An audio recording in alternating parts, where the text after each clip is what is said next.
Yo, this is our rap. Yeah, we're rappers. Yo, shout out to Shakespeare. W. Shakespeare. Yeah, it's called Guards on Patrol. Yep. Alright, here we go. 3, 2, 1. A bunch of guards patrolling. Quite wary. They get instructions from the dirty dog Barry. Each instruction quite weird. The situation quite hairy. The lantern is a given, cause the dark is quite scary. But Barry instructs the guards listen to spunk. Yeah. Don't arrest a man until after he's drunk, or a thief who among the king's subjects he snuck. A book still in charge. His perps run amok. Guards on patrol. They guard with their soul. They guard with their goal. They eat out of bowls. They follow the rules. They are really cool. They are really cool. Fool. So with the heave, the dog Barry leaves. The guard is all super, like Christopher Reeves. Alert surrounding, the guard soon sees two men quite drunk, doing some sleaze. The guard hides, covered by night. The man named Borachio begins to enlighten the guards of his crimes. He speaks with delight, how he and Conrad stand a hero with lies. Guards on patrol, they guard with a soul. They guard with a goal, they eat out of bowls. They follow the rules, they are really cool. They are really cool. Fool Brachio stupid begins to confess how he and Margaret began to undress. Then Claudio heroes Viens thought it was here who'd run away.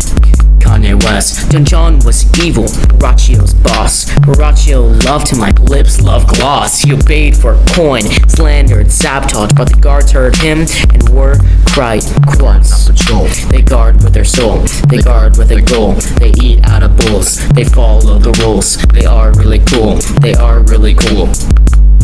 Fool. Guard hopped up, apprehended the duds. Watchmen did the duty, nipping evil at the bud. The villains will be judged, souls covered in mud. As pesky as an ant, man. Paul Rudd. And so with the heave, the guards take their leave. Their capture was super, like Christopher Reeves. Don John was the culprit, the guards soon see. Don John broke the matrix like Keanu Reeves. On patrol. They guard with their soul, they guard with a goal. They eat out of bowls, they follow the rules. They are really cool, they are really cool. Fool. Alright, y'all, start by introducing yourselves. I'm Big A. Let's see. We're actually cooking up a new song that's inspired by Much Ado About Nothing. What's it called? Much Ado About Everything. Rad, dude. Alright, but this interview is about your song over Much Ado About Nothing. So could you guys tell us about that song? Right. So it's about Act 3, Scene 3 of Much Ado About Nothing. Alright. And could you maybe provide us a summary of that scene in 1 to 3 sentences? Dogberry was the chief of command of the watch, and he appoints illiterate men as leaders of this patrol, and he's commonly prone to malapropism, and gives laughably ineffective directions to the night watchmen regarding their legal duty to manage the city, crime, and misdemeanor. As the watchmen are left to their duty, they overhear Borachio enlightening Conrad about his involvement in the evil plan by Don John, which, at the expense of Hero's reputation, was devised with the intention to devastate Claudio and Don Pedro by sabotaging Claudio's wedding with Hero. So Borachio's crimes are somewhat misunderstood by the watchmen, but he's nevertheless arrested along with Conrad for treachery. Can we talk about some of the characters in it? Yeah. Don't even start. Alright, so we got Dogberry, right? When I think of him, I think he's very authoritative. He's incompetent, of course, and he's very earnest. Brachio, of course, the main villain of our story. He's deceptive. He's unscrupulous. Yes. And if I do say myself, he's quite boastful. He is. And then, of course, we got Conrad, which is the guy that he's talking to. And I think Conrad's devoted. He's devoted to John. He's very impressionable, and he's very complicit. Then there's Sequel. Good Sequel. My man. Man, he is quite intelligent. He's very Super intelligent. He shows great leadership Incredible. with the capture of Brachio and Conrad. Of course. And he's quite observant, if I do say so myself. I think he is, yes. Because he was observant enough to find the guys. That is what I was getting at. Alright. Setting. Describe the setting and describe how it So the scene impacts occurs during the night. Yeah, obviously. It's on the street outside of Leonardo's house. Of Leonardo, course. of course, being the wealthy nobleman of whose house the setting takes place. Of course. Yeah. And it's made known that the wedding preparations are to take place at Leonardo's house. It's the night watchmen are to keep watch about this estate, right? This instruction from Dogberry shows that despite his comical ineptitude regarding his job, he still plays an important role in ultimately refuting the slander done about heroes. I can take it next. The setting of the dark atmosphere of night, combined with the fact of taking place outside of Leonardo's door enables the Whelp to discover and eavesdrop on Borachio's conversation with Conrad and greatly contributes to the outcome of the play. What he said. Moving on.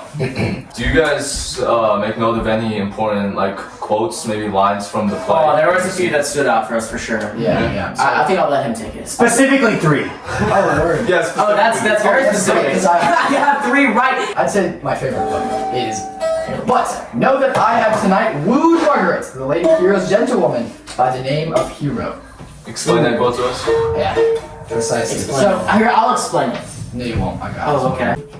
In this quote, Borachio begins to confess and tell Conrad about how he and Margaret slept together in Hero's bedroom. Hero, of course, being our main heroine.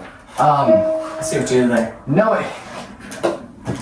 Knowing Claudio is going to walk by the window and see, he calls Margaret Hero in order to make Claudio believe that she is cheating on him with another man. Oh. It's delightfully tragic, honestly. Of course. That's kind of nuts. Calling another woman by another woman's name. This is why we did this song. This quote is significant to the plot, as it iterates one of the major themes of the play, which is deception. Alright, can we hear a second quote? Of course, I got this next one, alright? You should also make noise in the streets. For the watch to babble and talk is most tolerable and is not be endured. I thought it meant that Dogberry tells the watchman that talking too much to each other will not be tolerated, of course. This indirectly creates foreshadowing, because talking and boasting is the cause of Borachio's arrest and Don Juan's plan being exposed.